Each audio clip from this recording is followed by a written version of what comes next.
right now, we definitely crossed that 5 million mark within less than that 3 years, but it's not the actual, Okay, I want to dive into this a little bit more because this is super interesting because it is your number one marketing channel, referrals. So on the strategic side, a lot of the content creation is about brand, is about authority in the space. It is about continuing to build out the brand, is about being a thought leader around different areas.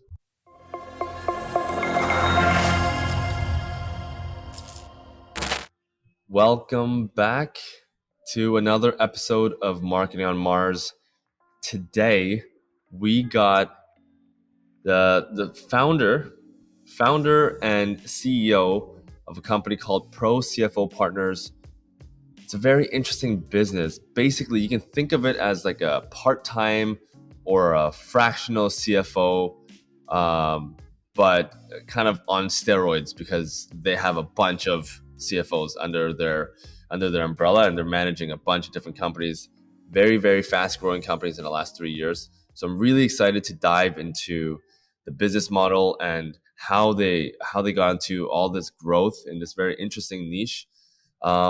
With the founder today. Welcome to the show, Nelson Tepfer, right? I'm saying the last name. There we go. Yes. No, that's perfect. And co-founder.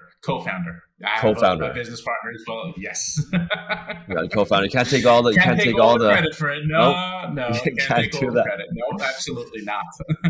So Nelson, first of all, thank you so much for jumping on the show. I wanted to maybe just kind of give you the floor right off the bat to kind of give us a short little intro on your background, where you came from, and just what brought you to ProCFO and founded the company, co-founded the company. Absolutely. So for me, it's an interesting background and history, and I think this is true of many people, where when they go to school, they plan on doing one thing, and then they never end up getting to do that. Yep. For me, that was doing that when I undergrad and when I went to college, I was planning on going to Wall Street. And well, I can say that whatever number of years later it's been, I never made it there, because right after undergrad, I had a small business opportunity to help a growing company, and I went there because I figured Wall Street isn't going anywhere, and if for whatever reason this other interesting opportunity doesn't work, I can always go back to Wall Street. And never made it there. So with that first company, we grew and scaled it pretty quickly. I actually did eventually grow it into that role, as being the top finance leader within that function as well. Had several others full-time CFO roles. And I was, what I thought at the time, this is probably now going back about 14 years ago, happily employed as a full-time CFO. When a friend of mine reached out to me and said, a friend of his is having some trouble with his company, can I have a conversation and maybe give him some advice? And I was like, sure, help out a friend of a friend, we'll have a conversation. And that conversation turned into a year-long interim CFO role that I actually juggled with my full-time role. So aside from it being a ridiculously busy year, what I discovered in working this way, and I use this word so carefully, it was so much more fun working like this. I learned a new company, new business, new industry, and the things that were day-to-day in my previous role was like magic to a company like this. Yeah. And so I wanted to do a whole lot more of this. So I went back to my full-time role, converted it into a part-time one, and then started doing this on my own. Over the next, I'd say probably about 7 to 8 years, I did this on my own with companies from startup through $500 million in revenue across nearly a dozen different industries, and I loved it. But when you do this on your own, you run into some pretty significant challenges. And so after doing this on my own for 7, 8 years, I said, okay, there has to be a way to do this bigger and better. And that eventually led me down this journey to where I co-founded ProCFO Partners in January of 2020 with me, my business partner, and 6 CFOs. Nice. So now you guys are bigger and better, and now you're on Marketing on Mars. So we're super excited. I have so many questions for you just to know how you grew to the size that you guys are at now. It's very impressive what you guys have accomplished. But first, as a tradition on the show, and you know what's coming up, we like to start off the show with a shot of hot sauce. I got a special one. I'm actually in Korea right now.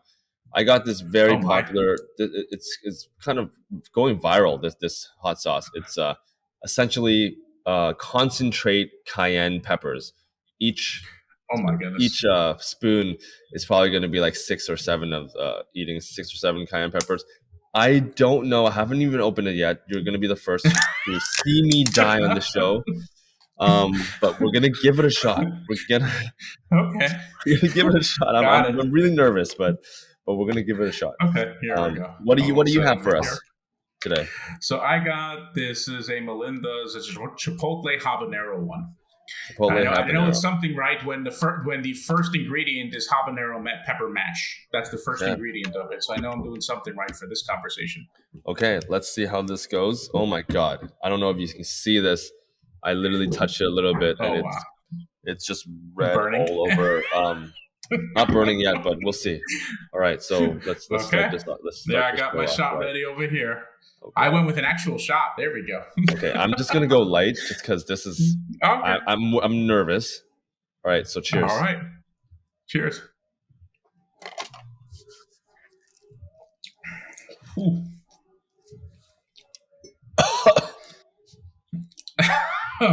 Okay. You all right over there? Holy smokes, that is spicy. Oh my God. Have one more sip of this. Yeah. Oh. Okay. Okay. All right. Wow. Okay. I hope you don't do too many of these a day.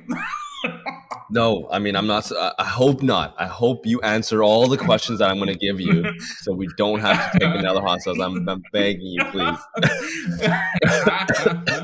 All right. All right. So let's get into it. Let's start very high level. Let's tell the people, so I can take a quick breath as well. Tell the people, where are you guys at right now in terms of? So you started in 2020. You and 6 other people. Where are you guys at now? How many people are at the company? Where are you guys in terms of revenue? Just 3 years in, 3-year-old company. And have you guys raised any money or anything like that? Maybe tell us So give you a little some bit about that. details. Yeah, of course. We'll give you some details on what that looks like. And of course, as we go through it, we can get into details about what is it we actually do when we say we're their part-time CFO for our clients. Yeah. But just before we get into that side, where we're up to today, right now we're up to nearly 50 people on the team, which is a very exciting and very quick trajectory for what we've been able to build in less than 3 years. Most of my team will work with anywhere from 2 to 5 clients at a time. Mm-hmm. And we've been entirely self-funded throughout this entire process. Okay, so have not raised anything. And where are you guys at now in terms of revenue or ARR or whatever you look at?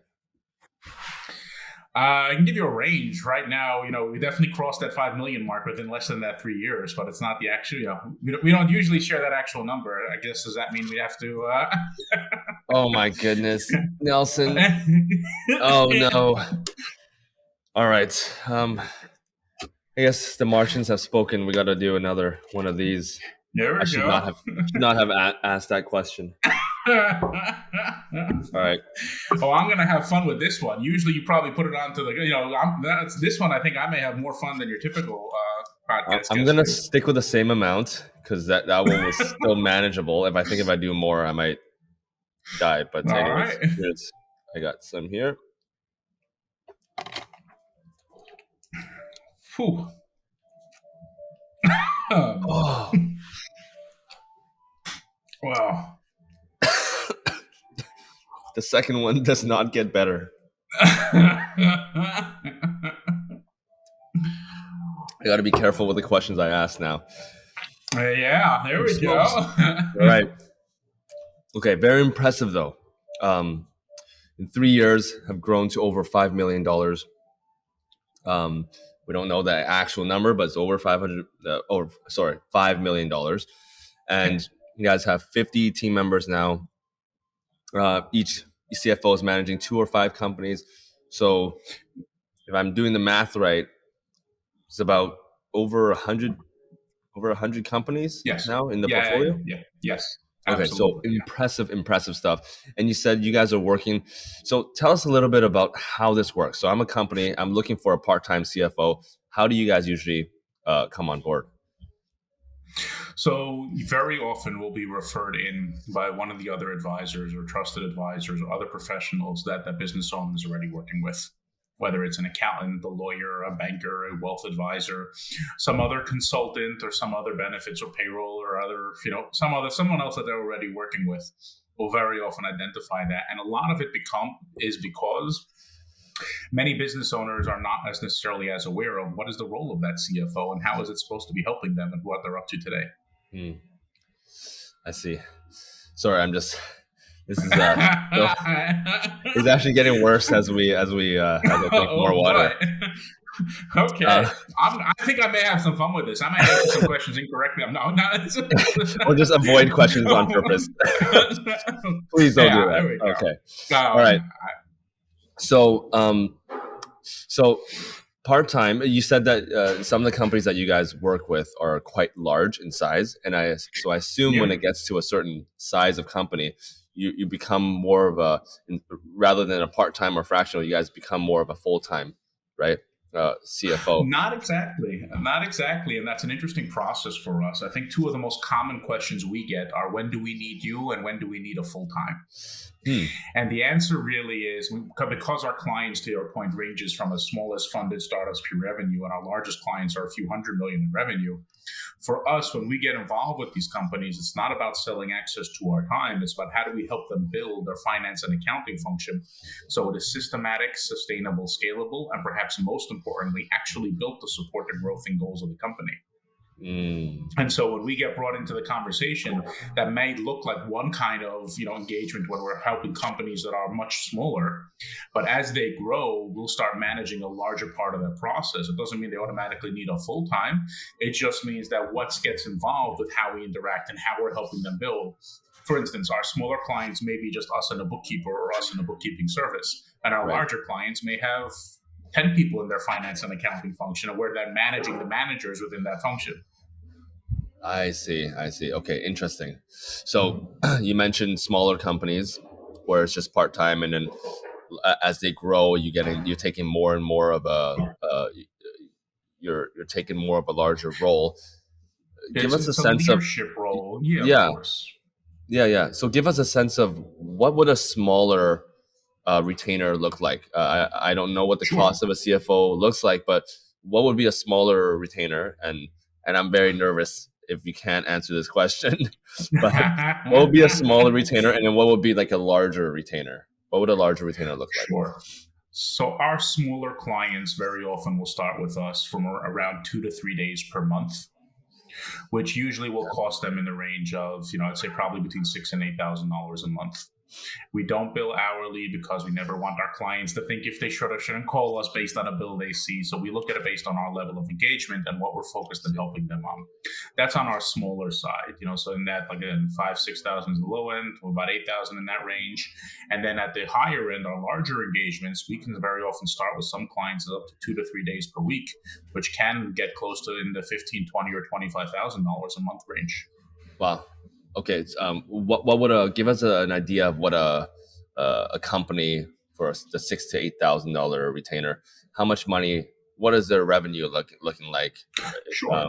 So very often those companies, very often what I find very fascinating about this process and what we've built along the way is it's not always the revenue amount that's the indicator. Very often it's the complexity and the need and objective of what we're going to be working on. Because, for instance, let's say one of our smaller clients, maybe in the $3 to $4 million range, and we'll start with them at 2 to 3 days per week. 2 to 3 days per month. And for that's what we're going to work with on that side. Yeah. Now, some clients, as they grow, may need that to shift to more of a 1 day per week kind of engagement. And some clients that actually go down after the first few months, because those first few months is where we learn everything going on. We start solving their biggest issues of why they're looking for a resource at this level. And then we settle back into more of a maintenance and manage of it on an ongoing basis. So it really depends on where the company, the industry, maybe even the size of the team, and where they're taking the company. Absolutely. No, it does, because the size of the team that's involved there becomes very crucial, especially as they grow, because then it becomes who are the right pieces that you need to have in place in order to be successful at this level. I see. Okay, cool. All right. So, So I guess really there are the problem you're solving is that they're lacking a CFO. So if I'm a company and I'm talking to you, pro CFO, and trying to figure out what's like trying to do a cost benefit analysis, really, it's either I hire a full time CFO or like like a bookkeeper or whatever, but maybe I don't even know what to do, right? So that's on one side, and then on the other side, I just hire you guys for $6,000 to $8,000 or $10,000 a month. How much does a CFO actually cost? Like, do you have those stats? Like, do you know what the average? Absolutely, because both myself and every member of my team have been an actual CFO before. So a full-time experienced CFO will usually start at around $250,000 a year. Start at 250. Start at, yeah. And now, mind you, that's all in. So benefits and all the stuff like that, all the other full in costs when you start putting all of that in. And it goes up from there very, very quickly. By the way, is this in US dollars? Full-time, this is US dollars, yes. US dollars. Okay. US dollars, yeah. I say a full-time experienced CFO, and I use both of those, very, very specifically. Mm-hmm. And the problem becomes, going back to what you referenced earlier, is that many business owners who are not, and most business owners are not coming from the finance and accounting background, and therefore they don't know what they should be looking for in this hire, in this function. They just know someone said they need a CFO, so they go hire a CFO, and then very rarely does it work out as well as they would like, which is why the average tenure of a full-time CFO for many of these growing companies is 2 years or less. I see. Wow. And so you got 50 full-time members.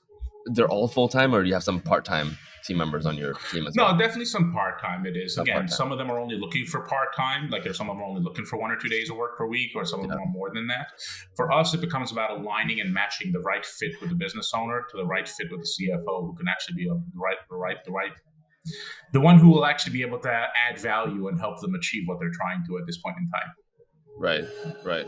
Okay, sounds good. So they're all full-time members. Pro CFO bills the clients, and then you have these full-time CFOs that are on payroll for you as well. Yep. Okay. All right, let's talk a little bit about marketing channels. You have grown from $0 to $5 million plus in ARR. How did that happen? What were the marketing channels that led to, like, what did you guys do to get to this stage? Sure. So it's broken down across obviously several different things, I think, as marketing always is. Our biggest channel that we spent a lot of time investing in developing is how we actually develop referral relationships with other professionals who play in our space, who deal with business owners. As that became built out, then we started filling that in with our multi-channel, yes, sure, we do social and PPC and SEO and blogs and videos and podcasts and email, but we spent a lot of our foundational area focused on how we build those referral relationships, because for what we've discovered is the client comes to us pre-qualified. There's already a degree of trust that's been developed. They already recognize they need some kind of assistance at this level, and they already know that it's going to cost them. So it just makes the sexual process much easier for us to actually get involved. Yeah. Now, in developing that, so this is what we've recognized along the way. To develop referral relationships with fellow professionals in the space is not as simple as, oh, hey, you have clients, we could help, call us when you need us type of thing. Unfortunately, that's what becomes the norm in this space. It's like, okay, great. If I think of somebody, I'll give you a call. And that's not really good enough, because very rarely does that turn into anything. Mm-hmm. So we spent the resources in thinking about, okay, what does it take to turn from a first meeting into that actual referral relationship that you get to? So first of all, it's recognizing that it is very rarely one meeting that you get what you want to from that conversation. So recognizing that we'll need to invest 2, 3, 4 before the light bulb goes off, or you start getting very specific about how you can help each other help your clients. So it's recognizing what are some of those different pieces along the way that need to be discussed in those conversations. First and foremost, and we teach this to our team and they onboard with us, first and foremost, it has to be someone you enjoy speaking to. Because if it's not, if that's not there, then they're never, you're never going to get along well enough for that really to develop. So that's the first step along the way. It's not just, are they a great accountant, are they a great banker, are they a great lawyer? It's, is this somebody you actually enjoy speaking to? If it is, then great. You have to go through some kind of presentation phase where you're describing what you do in greater detail, not just, hey, I'm a part-time CFO, we can help. You have to get into what that actually means for companies, what it means for their clients, what it means for the problems they're seeing, what it means for the problems their clients are complaining to them about. For instance, today I was speaking to a banker. When I'm speaking to a banker about how we relate to this, we have to put our service and our offering and our solutions in the context of where the banker will see it in order for that to be effective, for them to recognize how we can help. And so it's recognizing what that looks like. And the flip side is true as well. When we meet these professionals, we need them to present to us as well, to say what makes them different in their space. They're not just another banker. This is why their institution is different. This is why they help differently. This is why that actually looks like. And one of the real fun parts that I think very rarely do most people get to naturally is actually asking if they've worked with people like us in the past.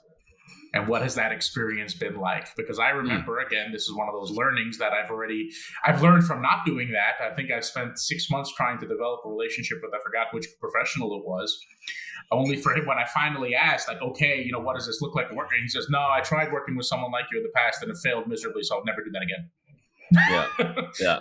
So it's like going on a date with a girl and it didn't work out, and then you're just never going on a date again with a girl. So maybe you don't go on dates anymore, right? So, but you, I don't know. It's not always rational part of it. It's a question of where are we spending our time? Where are we investing our time in developing this? So in order to continue to support these efforts as our company grew, so yes, obviously that list of contacts and professionals we had grows quite substantially. And of course, we will refer them into our clients if they're the right fit for our clients.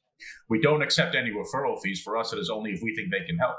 But that's how we started, is just building those relationships and building those relationships and building those relationships. And as that grew, it became what do those touch points begin to look like after you have those first 3 or 4 conversations. And to continue to support that, we developed our newsletter, not as a sales tool perhaps, but more as a touch point of reminding the professionals and contacts in our network that we are still here and we can still help your clients. And so our newsletter takes a very different tone than probably most of the 18 different newsletters you probably got in your inbox today. So what does that sound like?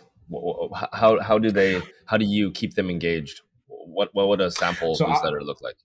Sure. So I'll give you for instance, a recent newsletter we did opened with a quote: "An economist is an expert who will know tomorrow why the things they predicted yesterday did not happen today." That was the opening quote of the newsletter. But from there, it's usually about 3 short paragraphs that basically describes, look, there's a lot of noise out there, but what should we as business leaders be focused on to help our clients succeed, or to help ourselves or lead our team in succeeding in this environment? So it's a light touch. It's nothing about that. Now, yes, then I'll go through, and if you're looking for some things, here is some content that we've developed specifically around that. And this is where we get to reuse our blogs and videos and podcasts that we've already developed as it relates to that topic that we've discussed. Okay. Or I'll give you for instance, we had, I think today's newsletter, I think I opened up with an Edgar Allan Poe quote, right? So the 90 and not, I forgot the actual wording of it, and I'll have to look it up, because if you don't get that quote exactly right, it's never going to work out. Not going to work. Yeah. But yeah, so hang on a second. I'll pull up the actual quote because it's a very good quote too. Okay. Only because you'll appreciate it. Here we go. There it is. Okay. "The 90 and 9 are with dreams content, but the hope of the world made new is the 100th man who is grimly bent on making those dreams come true." Nice. That's deep, how we opened the newsletter today. And what it basically was, look, we're heading into December of 2022. We're all thinking and planning and dreaming about what next year is going to bring. What is it going to take for you to make this successful?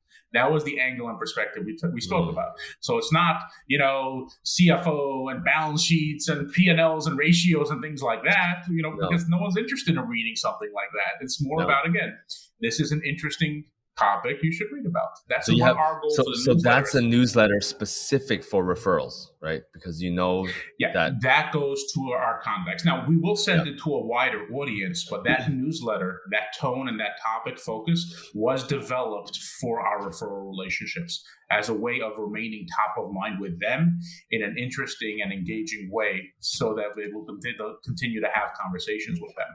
Okay. And we only send it out once a month, and on a monthly basis, we get emails back. This was great. I was just thinking about you when I spoke to this client. I got 3 phone calls today today because it went out today, 3 phone calls today. I was just speaking to this person about you, and then I saw your newsletter, so I wanted to reach out to you about this type of, Okay.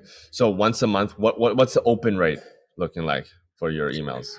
And how large is that email list? Rate on those. So on our contacts, we separate our contacts versus our leads. So our contacts is probably, I think it's 2,000 to 3,000 right now. You could probably look up the actual number, and the open rate on that is north of 50%. Holy smokes, those are high. Do you have like what other metrics are you guys following aside from open rates? Do you guys look at other metrics? So we do open, of course. We do click rates. We really check everything over there. Yeah, of course. Okay. I think our click rate after they open it is anywhere from 15 to 20%, depending on which newsletter. That because is for us, highly engaged. Wow, amazing. Again, these are people who already know us. So I'm not sending this, when we're talking about our contacts, these are people who know us, who know our name, who met either me or my business partner, one of my managing directors, or one of the CFOs on my team. Wow. And so it's about, okay, how do we stay top of mind with somebody like this without, splashing their inbox with selling something like this, which unfortunately I think has become the norm for so many service providers in this space. Yeah. Wow. I believe an average CTR of emails are super low. They're like 3 to 5%. If you're in kind of B2B, and then B2C, it might even be lower. It depends on the industry, of course. Those are just the average 3 to 5. Sometimes it goes up to 7 or 10, but 15 to 20% are amazing click-through rates. Okay, I want to dive into this a little bit more because this is super interesting because it is your number one marketing channel, referrals. So on the strategic side, I'm just going to recap. On the strategic side, you would just want to know whether you enjoy their presence, whether, and then you guys develop a presentation process. So that's kind of strategic. On the tactical side, you guys have a newsletter. What else are you guys doing in terms of on the tactical side? Those first few meetings that we talk about, we teach our team on this process. It's like, okay, there's a certain amount of time frame involved in what this looks like. You want to have 3 to 4 meetings spaced anywhere from 3 to 6 weeks apart in between this process to get to those touch points. We go through what the actual process really looks like and how they do this. 3 to 4 meetings. Spaced out over 3 to 6 weeks in between each meeting. Okay. Yeah. 3 to 6 weeks. Yeah, no, 3 or 4 meetings over 3 to 6 weeks, it gets a little crazy if you try to squeeze them all in. Yeah, no. All right. So if I'm counting these numbers right, it usually takes about 24 weeks then on average to develop a good referral relationship. Yeah, on average, we see it total take a little bit less. I'd say probably about 3 to 4 months in total. If we're thinking about what that actually breaks down to, again, I'd say 3 to 6 weeks as a wide range. Sometimes we'll take closer to 6 weeks, but yeah, I'd say average is probably in the 3 to 5 months. Okay. So sometimes we'll take 6 months and the 3 to 5 months usually. Okay. So you mentioned a very, very important thing, which is you have no finder fees. So if someone is referring their companies over to you for a part-time CFO, let's say I'm referring someone to you, I don't get a finder's fee for referring the CFO. So I actually said it the other way around. We don't accept any referral fees for anything we bring into our clients. You don't accept referral fees? Meaning, if you think about our role as our client CFO, we have everybody in theory who we're the gatekeeper for many of our clients, and everybody's knocking on our door. Oh, we can use our service for your clients. You can use our service for your clients. You can use our service. Some of them are referral partners of ours. And so when we bring any resource into our client, we do not accept any referral fees. Very rarely, the other way around to where you asked the question, very, very rarely do we have an actual referral fee going out. Because I find if it's only one way, it begins to create a lopsided. And is that a true referral partnership, or is it just somebody I'm paying to do marketing for me? Exactly. Okay. So if I'm a company and I want to become a referral partner, what you're saying is that you're very selective with your referral partners. But when you do create a referral partnership, there are referral fees that will go out. to the referral partners? Yeah, very, very rarely, but we do have some in place. It is very rare, but we do have some because most of our referral partners are in positions or roles where it's just as beneficial for them if we get involved, aside from the actual monetary component of it. I'll give you a, for instance, going back to where we referenced before, right? The banker conversation I had today. A banker who's dealing with a client that can't give them clean financials therefore cannot give them a loan or can't work with them with what the client is looking for. If the banker suggests they speak to somebody like us, who then we can actually clean up their books, we can actually have them, be able to be financeable through a bank. The banker can then actually close a loan and be paid accordingly within his banking structure, what that actually looks like when they go do it that way. So for him, the banker, he's not necessarily looking like, okay, great, I'm going to bring in Nelson because Nelson's going to pay me. I'm going to bring in Nelson because he can help the client so I can help my client better. Yeah, that makes sense. And like, when you go, I'm just going to use, because I'm from the marketing world, if I'm looking for like a fractional CMO, there are probably, I think marketing is one of those things where you can probably figure things out just by learning, right? With financial statements and especially when you're dealing with public versus private markets and all these other, very highly technical things, it's very niche and requires a lot of actual practice. So for you to have 50 high performing CFOs under one roof, that's probably the biggest selling point for you guys, is that you guys have CFOs from different industries and we can solve your biggest financial issues, right? Very, very true. And it is one of the things I'm probably most proud of. It's not so much the revenue side, which is nice, mind you. It is about the level of talent we're able to attract to working this way and how we support each other and helping our clients achieve their goals. Yeah. Amazing. Okay. So referral partners, the number one marketing channel. You talked a little bit about SEO and podcasting and videos, and talk to us a little bit about that. How do they translate? What are you measuring there? Maybe talk to us about that first. Sure. So we create currently, I think it's 3 blogs, 3 videos, 3 podcasts on a monthly basis. And these pieces of content will be either topical, around a specific area, cash flow within this type of thing, or accountability within an organization, or how to build a strategic plan, or what is your getting buy-in on your budget, or something like that. Or it may be industry focused, distribution channels, or what this looks like, supply chain challenges as we look ahead to 2023, or something like that. So it can be topical, or it can be specific to an industry. Or if me or my business partner will do it, we usually try and think about more high-level concepts in general that we generally mind trying to communicate. Right. But those pieces of content all go cross-platform. The blog essentially gets written off of what we record. The video and the podcast, essentially, one's the audio, one's just the actual full piece of it. Now, so yes, we push that out. A lot of the content creation is about brand, is about authority in the space. It is about continuing to build out the brand, is about being a thought leader around different areas. So that's what this goes into this full picture. It is also recognizing, and you as a marketer can probably speak to this better than I can, it is also recognizing very rarely is it, this one particular podcast that suddenly led to, 1,500 new clients type of thing. This is all part of the picture that needs to be built in order to support what's going on here. So the way we do this is those pieces of content we will repurpose within our newsletter, for instance, as in when we talk about the opening introduction, we'll repurpose. And if you're looking for some tools or ideas around this, here are some things that we've covered recently about this specific topic. And we'll put in some of the pieces of content we've created recently. We will put it on LinkedIn, for instance. After we have certain conversations, again, yesterday I was speaking to a software provider and he was asking about the construction space. I'm like, sure, we did some topics specifically about the construction area. Let me send you some of those that discusses, that level of experience and expertise we have in this area. So not only is it about creating it for the actual rankings and everything else that exists there, it's how it gets repurposed across all of our different avenues of how we go to market.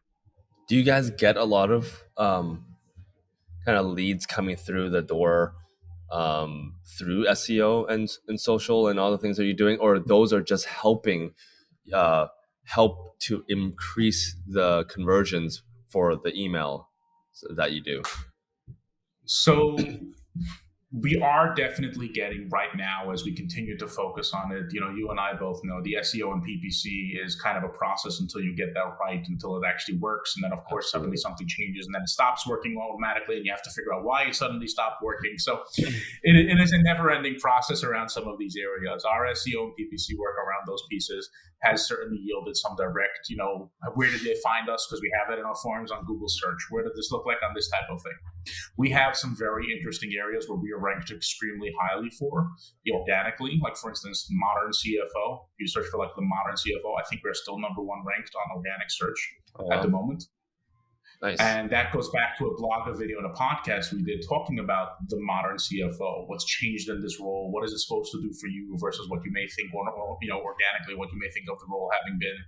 And so we spend a lot of time in how these pieces all fit together. So that's a perfect example of how our content supports our SEO side of things, which then goes into what that actually looks like over there. Nice. That's what we look at this as a multi-channel approach for how we continue to build our brand and authority in the space.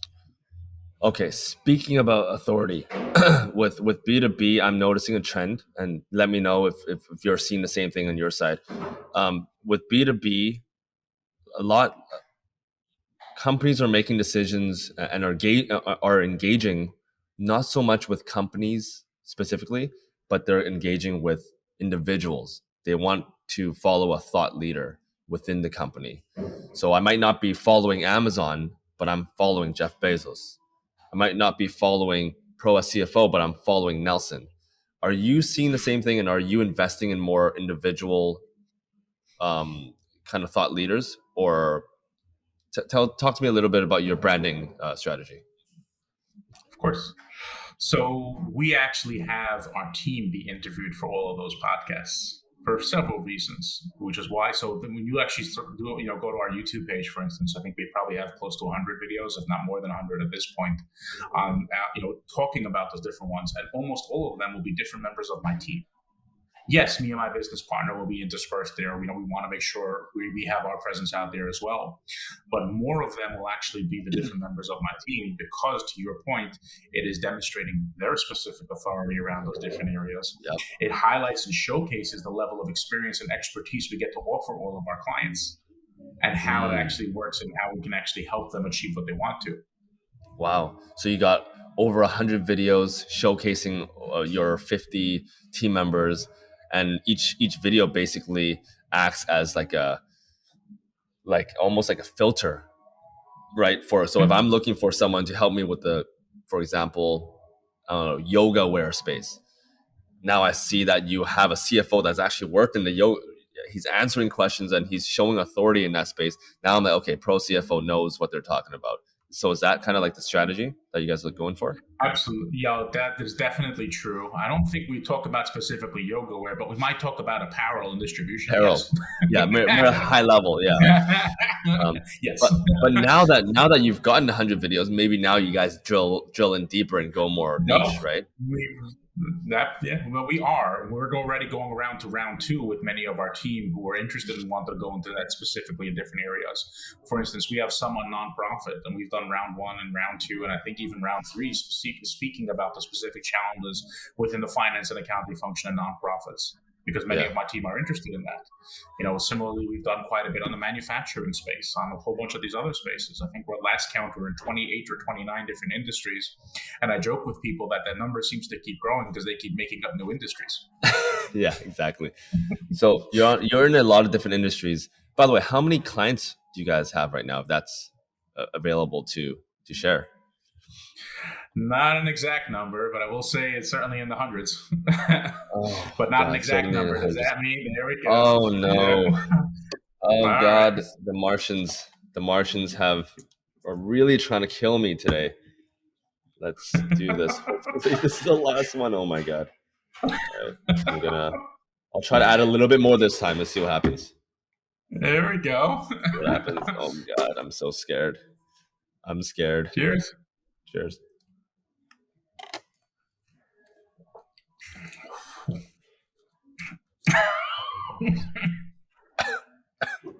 You okay there?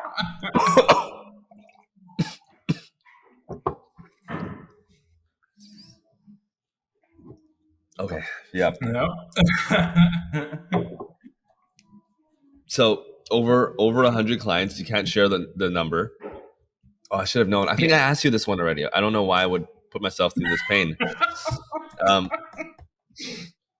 so you guys are doing very, very well. What's the what does the next 6 or to 12 months look like for you guys? Are you guys going to be testing out new things, testing out any kind of new platforms that you outside of the referral program that works really well, bringing in new leads on the top of the funnel? Are you guys going to be testing out any new things over the next 6 to 12 months? We are constantly building up new things. We do our own planning on a quarterly basis. And as we're looking ahead towards next year, we have several different areas we're focused on. Because we weren't busy enough, for instance, we also spun up a full-time recruiting company. Basically because we found that many recruiters do not really understand the finance and accounting function. And so there was very often a mismatch with the roles that were being hired versus what the company needed at all different levels. We usually stick to managerial level and upwards. But we kept getting asked for that by our clients, so we figured we should probably figure out a way how to do that, and so we spun up a recruiting company now recently as well. In addition, we're talking about an actual program around how this gets delivered, with where they may be able to implement some of these pieces themselves without bringing on a CFO. We're talking about how we build programs that support clients who choose to look at it that way. Wow, so that they can potentially, it's like a cost saving program, so that they can just recognize the the ProCFO brand, and then when they're ready, then they can come on as a client. Interesting. Yeah. Is it going to be like an on-demand, pre-recorded course, like a video course where there's like 20 videos for them to watch? Or there will, I'm sure, be some videos as a part of it, but we're working on several different pieces of it. Sometimes it is just about perspective and tools that we want to put in front of them, and sometimes it is about actual knowledge and experience we want to put in front of them. Sweet. And a couple of rapid fire questions, just so we can close it off. As I'm listening, I feel like you've done a lot over the last 3 years. Very, obviously, congratulations on all the numbers. If I'm someone that's starting out and looking to start out something similar, what do you, or maybe not in the CFO space, but I don't know, fractional CMO or a fractional COO? I've heard of a lot of these. Never heard of someone that has 50 different CFOs under one roof. So that's very impressive. But if I wanted to start something, what kind of tips would you give to someone who wants to start something similar? Sure. One of the big ones I'll do is an exercise we did before we launched, and that is be able to articulate what it is you actually offer to someone who doesn't understand what you do. And so you heard me describe the CFO function as how we help them build their finance. That's because we recognize when you say CFO to 10 different people, each one of them walks away thinking something different. And that is just as true on CMO, CIO, CTO, and so many of these other names, where people may say, oh, CMO, great, so you're going to do my PPC for me. And I was like, no, that's not really what you want your CMO doing. We get asked similarly on the CFO side, oh, great, you're going to do my books. And I was like, no, that's not really what you want your CFO doing. No. So what I would suggest to anybody who's thinking about building this kind of business, get very clear on how you articulate your offering, easily enough for anyone to understand it who doesn't know what that is. That's one I would say is probably really, really key. And number two is, if you're looking to build it the way we have, which is through a lot of referrals, make sure you have a process to develop those referral relationships where they can clearly understand what it is you do just as well. Because if they don't understand it or can't really clearly get why or when they should be referring you, they're not going to. That's amazing. Actually, as you're saying that, another question comes up. What is stopping like a CFO? That's because you mentioned when you first started, you were a full-time CMO, and then you started or CFO, and then you started doing this on the side. For another one of your CFOs on your team, what is the benefit of staying with ProCFO's umbrella versus branching off and maybe starting their own kind of doing their own part-time thing, kind of like what you did in the beginning of your career? So when I did this on my own, and I'll go through what these challenges look like, I ran into some variation of the same 3 challenges again and again and again, which is true of anybody, I believe, who does this kind of work at this level. Number one, it is very difficult to develop and deliver at the same time. Which therefore leads to number two. You're either feast or famine. You're either way too busy or not busy enough. And then the third part, which is probably the biggest reason of why I actually chose to go this route, is you only have your own experience and expertise to offer, which shows up two ways when you're talking to clients. Occasionally you'll run into that client with the objection of, well, have you worked in this industry before? Now, truth be told, many of the issues we're helping our clients solve are not industry specific, but it is occasionally an objection that we run into. Right. But the flip side to that is you don't have teammates or colleagues to bounce ideas off of, to really think things through, to say, I've done it this way. Has anyone seen a different solution to this? And so when we bring on people onto our team, part of what we're looking for is what's driving them to join an organization like ours versus doing it on their own. Because to your point, in theory, anyone who can be successful at this, in theory, can be successful on their own. But it becomes, when we spend so much time building out our platform, building out what we're doing, it is about what is the value we're providing our team members as well. It's not just the value for our clients. That's key for us. But for us, it is both sides of the equation. What is the value we're providing our clients? What is the value we're providing our team? Amazing. Well, I'm sure we can... millions of other questions that I can be asking. This has been such a insightful, well thought out interview, and thank you for making me take 3 shots of hot sauce. I can barely feel my mouth. Before we close it off, it is I believe your episode will be coming around the time of Christmas. So just a kind of Christmas question for you. What does your family do during Christmas? Do you have any traditions at home? Anything that is unique, that is different from what other families do?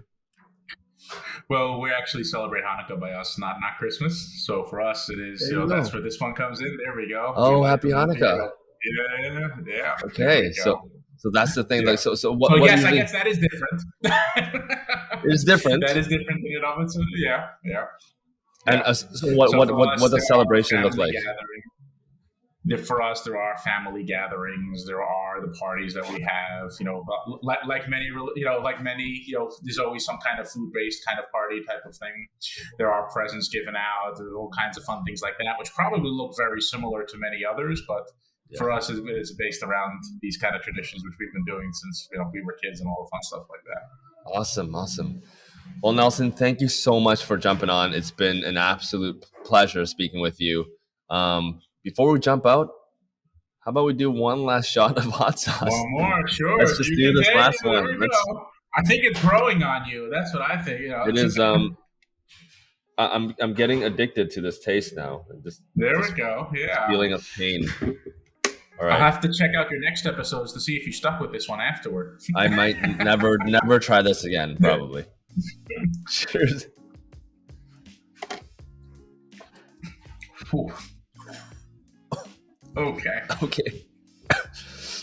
Okay. I'm gonna cut this because I feel like hiccups are coming. But Nelson, we'll talk to you very soon, I'm sure. And the next time we speak, hopefully we can actually talk about some revenue numbers.